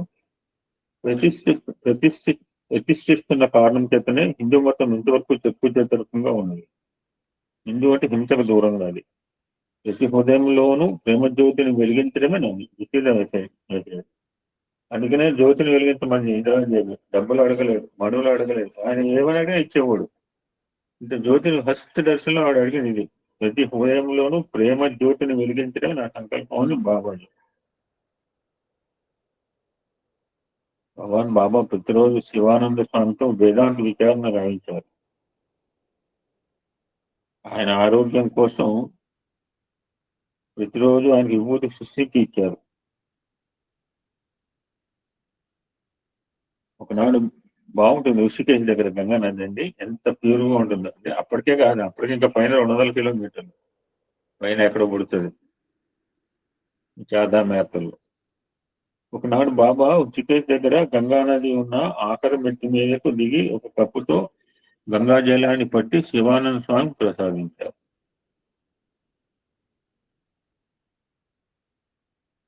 ఆశ్చర్యంగా ఆ గంగా జలము తీయని వాసనలు వెదజల్లే అమృతంగా మారిపోయింది. దాన్ని స్వీకరించమని బాబా, నేను వాటర్ తీసుకొచ్చాను, నేను శిరస్సు మీద సంపూర్ణ నేను వెళ్తున్నాను, ఎవరికైనా తీర్థం ఇచ్చే ధైర్యం నాకు లేదు. అమ్మ ఇది నోట్లో కాదు, తల మీద చల్లుకోమని ఇస్తున్నాను. రేపు ఒక 5-6 బాటిల్ తీసుకెళ్తున్నాను. ఎవరికైనా నోట్లో చెప్పకూడదు, ఎందుకంటే నాకు ఐ హావ్ నో డేర్. అది తల మీద సంపర్కించుకోవచ్చు. అది బాబా ఋషికేశం రావడానికి ముందు ప్రతిరోజు చక్రాల కుర్చీలో సహాయకుల సహకారంతో సంచరించే శివానంద స్వామి బాబా తిరిగి ప్రయాణమయ్యే రోజున శివానంద నగర్లోని తన కార్యాలయమును, ఆశ్రమంలోని అన్ని గదులను ఎంతో ఉల్లాసంగా బాబా ముందు తాను నడుస్తూ బాబా చూపిస్తుంటే ఆశ్రమవాసులు తమ గురువు గారి ఆరోగ్యం చూసి ఎంతో ఆశ్చర్యపడ్డారు.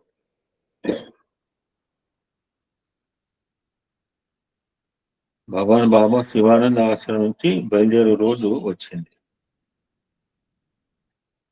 ఆ రోజు జూలై 28. అంటే ఎన్ని రోజులు ఉన్నారు? Just I think 6 days. 22వ తారీఖు వచ్చారు, 28. 2 రోజులు ఉన్నారంటే ఎక్కువ. ఆ రోజున శివానందుల వారికి వారి పరివారంకు ఎంతో ఆవేదన కలిగింది. నిన్న మొన్నటి వరకు బాబాను చూడని వారు సైతము ఈ 4 రోజుల్లో అత్యంత ఆత్మీయులుగా మారిపోయిన బాబాను విడిచిపెట్టడానికి వారు ఎంతో బాధపడ్డారు. కనీసం 10 రోజుల్లోనే కూడా ఉండకుండా వెళ్ళిపోతున్నారే అని వారు ఉద్యుక్తులై పలుకగా, నేను మరలా వస్తాను కదా. జనరల్ మనం చెప్తుంటాం, మామయ్య గారు ఇంక 2 రోజులు ఉండకూడదు అంటుంది మా గిరిజ. వారిని ప్రేమతో అనునయించి బాబా బయలుదేరారు.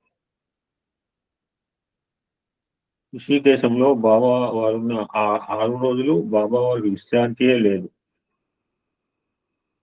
ఆశ్రమ వాసులు, విశ్వవిద్యాలయపు విద్యార్థులు, భక్తులు, సాధకులు, యాత్రికులు, విదేశీయులు చెప్పిన చాలా మంది వస్తుంటారు అక్కడికి మెడిటేషన్ చేసుకోవడానికి. అసంఖ్యాకంగా చేరి బాబా వారి దివ్య రూపమును దర్శించడానికి, బాబా పాద పద్మను స్పృశించడానికి ఎంతో ఆరాటపడ్డారు.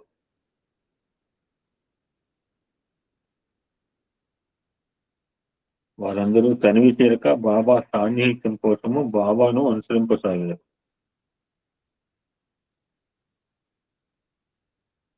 ఈ విధంగా బాబా ఋషికేశ్ పర్యటన హిమాలయ యోగులకు మధుర అనుభూతులను కలిగించింది.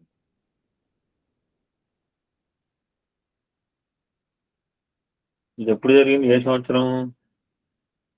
57, దగ్గర 40 సంవత్సరాల తర్వాత,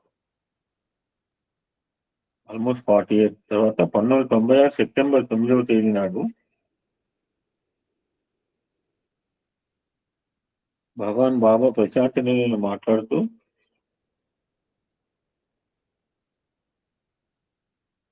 నేను ఋషికేశ్ వెళ్ళినప్పుడు అక్కడ గెస్ట్ హౌస్ లో దిగాను. మిగిలిన 200 మందికి బూర్గులు రామకృష్ణ వసతి ఏర్పాటు చేశారు.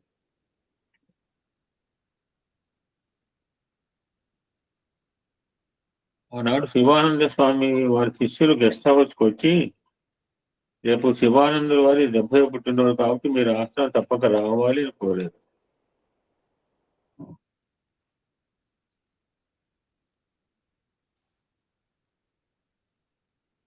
అప్పుడు నేనంటే స్వామి, రేపు శివానంద పుట్టినరోజు కాదు, ఎక్కువ స్వామి పుట్టినరోజు అన్నాం. అంటే శివానంద సన్యాసము తీసుకోనక ముందు పేరు డాక్టర్ కుప్పుస్వామి, ఆయన పేరు. సన్యాసం తీసుకోవడంతో ఆ వేషమే మారిపోయింది. అప్పుడే తాను శివానంద అని పేరు పెట్టుకున్నాడు. అది జరిగి ఇప్పటికీ 26 సంవత్సరాలు అయింది. కాబట్టి కుప్పుస్వామికి 70 ఏళ్ళు, శివానందులకు 20 ఏళ్ళు. ఇది అనగానే మనం రుద్రంలో సార్ ఒక విషయం చెప్తారు. ఎవరైనా చెప్తారా? మా తాతగారు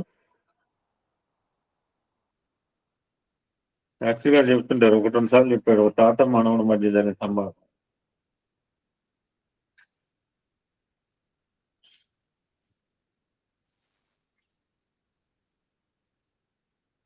ట్రై చేయండి. ఓ తాత మనవడు తాతని ఏజ్ ఎంత అంటే 4 సంవత్సరాలు ఆయన. అదేం తాత నువ్వు చూస్తే 70లో 4 అంటే నాకు తెలియదు, 4 సంవత్సరాలు బట్టి నువ్వు బాలవికాస్ వెళ్ళింటే ఆ శ్లోకాలు విన్నాను, ఆ సూక్తులు విన్నాను, నేర్చుకున్నాను. అంతకుముందు నాకు ఇవేం తెలియదు, నువ్వు 66 లెక్కలేదు, ఈ 4 సంవత్సరాలు నువ్వు చెప్పిన విషయాలు తగ్గించి ఆయన కౌంటింగ్ అన్నాడు. కుప్పుస్వామికి 70 ఏళ్ళు, శివానందకి 26 ఏళ్ళు అని అన్నాను.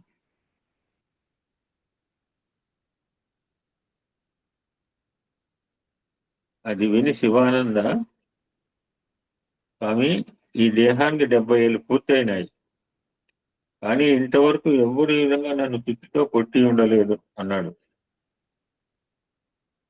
అని బాబా మధురంగా నవ్వుతూ చెప్పారు. ఇందాక 50 దెబ్బలండి, అది 22 దెబ్బలు బయలుంది. 2 దెబ్బలు వేసిన గొప్పతనం కాదు. అంతకుముందు 20 + 2 = 22. చిన్న అవతార డిక్లేషన్ లో క్లోజ్ టుడే. అవతార తత్వ ప్రకటన 7. త్రేతాయుగంలో సత్యధర్మ స్వరూపుడే శ్రీరాముడు అవతరించాడు. ద్వాపర యుగంలో శాంతి ప్రేమ స్వరూపుడే శ్రీకృష్ణుడు అవతరించాడు. నేను జనరల్గా అవతారం డిక్లరేషన్ లో చెప్తుంటాను. రాముడు సత్యధర్మానికి ప్రతీక, కృష్ణుడి శాంతి ప్రేమలు అంటే బైహార్ట్ అనమాట. ఈనాడు సత్యధర్మ శాంతి ప్రేమలు 4 కలుపుకొని అవతారం వచ్చింది అని స్వామి ఈ హింస డిక్లేర్ హిజ్ అవతారిస్తారు. ఓం శాంతి శాంతి శాంతి. సమస్త లోకా సుఖినో భవంతు. లోకా సమస్త సుఖినో. నేను అన్నారు, నేను సత్యంగా లేని వాళ్ళకి what a small correction swami made. వేద సూక్తులు ఎవడు మార్చడం మన వల్ల కాదు. లోకా సమస్త సుఖినో భవంతు బయట వాళ్ళందరూ చెప్పుకుంటారు. అండ్ దాన్ని అదే కాన్సెప్ట్ తో ఏం మార్చకుండా వేరే సమస్త లోకా సుఖినో భవంతు లాట్ ఆఫ్ చేంజ్ ఉంది. లోకా సమస్త సుఖినో భవంతు తయారీగా లోకము లేదా సుభాష లోకం ఒక లోకం. సమస్త లోకా సుఖినో భవంతు ఇప్పుడు మనకి 53 మంది 53 లోకాలు ఉన్నాయి. మైనర్ కరెక్షన్ స్వామి ఎంతటి విస్తృతమైన దృక్పథాన్ని ఏర్పరిచేది చూడండి. A small correction in vedic concept. ఓం శాంతి శాంతి శాంతి.